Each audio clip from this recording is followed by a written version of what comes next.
அனைவருக்கும் வணக்கம். நம்முடைய சேனலை சப்ஸ்கிரைப் பண்ண எல்லாருக்குமே ரொம்ப நன்றிங்க. இன்றைக்கி மதுரை தங்கம் வீட்டு சமையலில் என்ன பார்க்க போகிறோம்னா, சூப்பரான டேஸ்டியான இந்த சிவப்பு அரிசியை வச்சு ஒரு சூப்பரான ஒரு ஸ்நாக்ஸ் தான் பண்ண போகிறேன்.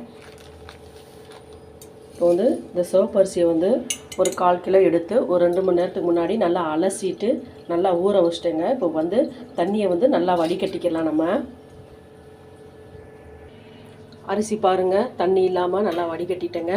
கீழே ஒரு நியூஸ் பேப்பரை விரிச்சிட்டு அது மேலே ஒரு நல்ல ஒரு ஒயிட் கலர் ஒரு காட்டன் துணியை விரிச்சிருக்கேங்க. இப்போ அரிசியை காய வச்சுக்கலாம்.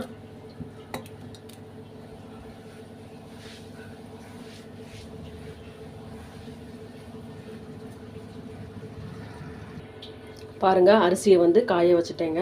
நல்லா காஞ்சிக்கிறட்டும் அரிசி பாருங்கள். இப்படி பிடிக்கும்போது கையில் ஒட்டணும். இந்த பதத்துக்கு காய வச்சாலே போதும். இப்போ அரிசியை நம்ம மிக்ஸி சாரில் பவுடர் பண்ணிக்கலாம். மாவு பாருங்கள், மிக்ஸி சாரில் இந்த பதத்துக்கு அரைச்சிக்கிட்டேங்க. இப்போ சளிச்சிக்கலாம். மாவு எல்லா மாவுமே இப்படி சளிச்சாச்சுங்க. இப்போ மாவு இட்லி பாத்திரத்தை நம்ம வேக வச்சுக்கலாங்க. இட்லி பாத்திரத்தை ஆல்ரெடி 10 நிமிஷம் ஹீட் பண்ணிக்கிட்டேன். மாவு பாருங்கள், ஒரு துணியில் வச்சு இதில் வச்சுக்கிட்டேங்க. இப்போ மாவு வேக வச்சுக்கலாம். ஒரு 10 நிமிஷம் மாவு நல்லா வேகட்டுங்க. அந்த சைடு மாவு வேகட்டு. இப்போ ஸ்டஃபிங் நம்ம ரெடி பண்ணிக்கலாங்க. கடாயில் 1 ஸ்பூன் எண்ணெய் சேர்த்துக்கிட்டேன். பாருங்கள், கொஞ்சமாக முட்டைக்கோஸ் எடுத்துருக்கேங்க, ஸ்வீட் கார்ன் எடுத்துருக்கிறேன், கேரட் எடுத்துருக்கிறேன். இப்போ 3ஐயும் நல்லா வதக்கிக்கலாம். இந்த மாதிரிலாம் செஞ்சு கொடுக்கும்போது பசங்க நல்லா விரும்பி சாப்பிடுவாங்க. அது கூடவே கொஞ்சமாக உப்பு சேர்த்துக்கிறேன். உப்பு சேர்த்துட்டு நல்லா வதக்கிக்கலாங்க. ஆல்ரெடி நம்ம சேனலில் ரெட் கலர் ரைஸ், அதான் சிவப்பு அரிசியில் ஆப்பம் செஞ்சு வீடியோலாம் போட்டிருக்கேங்க, போய் பாருங்கள்.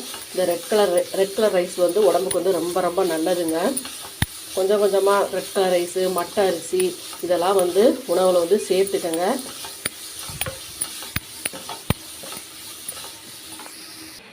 மாவு வெந்துருச்சுங்க. பாருங்கள், மாவு இந்த இப்படி உருண்டை பிடிக்க வந்தாலே மாவு வெந்துருச்சுன்னு அர்த்தங்க. இப்போ ஸ்டவ் ஆஃப் பண்ணிக்கலாம். இந்த சைடு கோஸு, கேரட்டு, ஸ்வீட் கார்ன் எல்லாமே நல்லா வெந்துருச்சுங்க. 1/2 ஸ்பூன் அளவு சிக்கன் மசாலா எடுத்துருக்கேங்க. தேவைப்பட்டால் நீங்கள் சாட் மசாலாவோட சேர்த்துக்கோங்க. நல்லா மிக்ஸ் பண்ணிவிட்டு லாஸ்ட்டில் கொஞ்சமாக லெமன் சேர்த்துக்கிறேங்க. லெமன் சேர்த்துட்டு நல்லா மிக்ஸ் பண்ணிவிட்டு ஸ்டவ் ஆஃப் பண்ணிடலாங்க. மாவு பிசைகிறதுக்கு 1 டம்ளர் அளவு தண்ணி காய வச்சுருக்கேங்க. அதில் உப்பு சேர்த்துக்கிறேன். ஒரு 1/2 ஸ்பூன் அளவு உப்பு சேர்த்துக்கிறேன். அதிலே கொஞ்சமாக 1 ஸ்பூன் அளவு நெய் சேர்த்துக்கிறேன். தண்ணி நல்லா காஞ்சி வரட்டும். தண்ணி நல்லா கொதிச்சிருச்சுங்க. இப்போ மாவில் ஊற்றி கொஞ்சமாக ஊற்றி பிசைஞ்சுக்கிறேங்க. மாவு பாருங்கள், இந்த பதத்துக்கு பிசைஞ்சு வச்சுக்கிறேனுங்க. இப்போ ஸ்டஃபிங்க்கு காரத்துக்கு ரெடி பண்ணிட்டேங்க. இப்போ கொஞ்சமாக இனிப்புக்கு ரெடி பண்ணிக்கிறேன். 1 ஸ்பூன் அளவு நெய் சேர்த்துக்கிட்டேன்.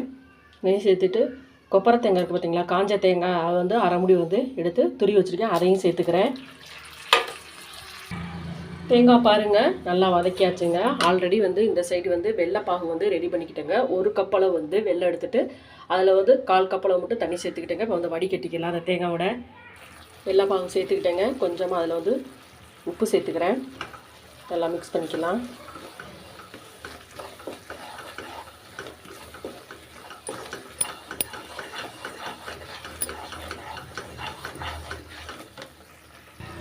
ஏலக்காய் தட்டி வச்சுக்கோங்க, அதையும் சேர்த்துக்கிறேன். இனிப்பு ஸ்டஃபிங் பாருங்கள் ரெடி ஆகிடுச்சு பாருங்கள். இப்போ ஸ்டவ் ஆஃப் பண்ணிக்கிறேன். ஃபஸ்ட்டு கையில் கொஞ்சமாக எண்ணெய் ஊற்றி நல்லா தடவிக்குங்க. அடுத்து இந்த மோல்டை கொஞ்சமாக எண்ணெய் ஊற்றி அதுலேயும் நல்லா தடவிக்கோங்க. இப்போ கொஞ்சம் மாவு எடுத்து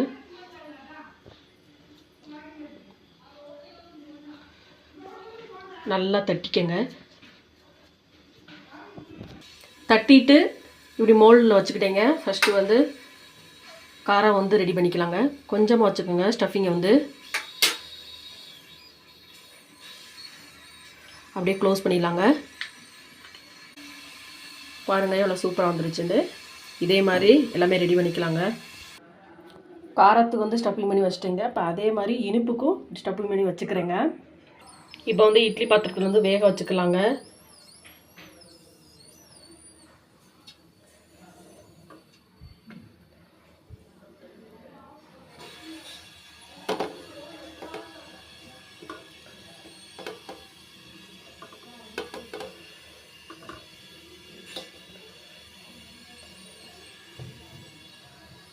ஒன்று வந்து மோமோஸ் மாதிரியும் பண்ணிக்கிட்டேங்க. இப்போ இட்லி தட்டு மூடி போட்டு கரெக்டாக ஒரு 15 நிமிஷம் வந்து நல்லா வெந்து வரட்டுங்க. பாருங்கள் சிவப்பு அரிசியை வந்து ஊற வச்சுட்டு பாருங்கள் சூப்பரான ஸ்நாக்ஸ் ரெசிபி ரெடி ஆகிடுச்சு பாருங்கள். ரொம்ப ரொம்ப டேஸ்ட்டாக இருக்குங்க. இது வந்து காரமாக இருக்கும், இது வந்து இனிப்பாக இருக்குங்க. பசங்களுக்குலாம் அப்படி செஞ்சு கொடுத்தோம்னா சாப்பிட்ருவாங்கங்க.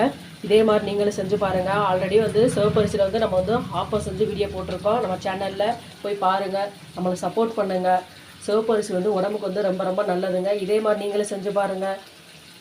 சப்ஸ்கிரைப் பண்ணுங்கள், லைக் பண்ணுங்கள், ஷேர் பண்ணுங்கள், கமெண்ட் பண்ணுங்கள். மறக்காமல் பெல் பட்டனை கிளிக் பண்ணுங்கள். நன்றி, வணக்கம்.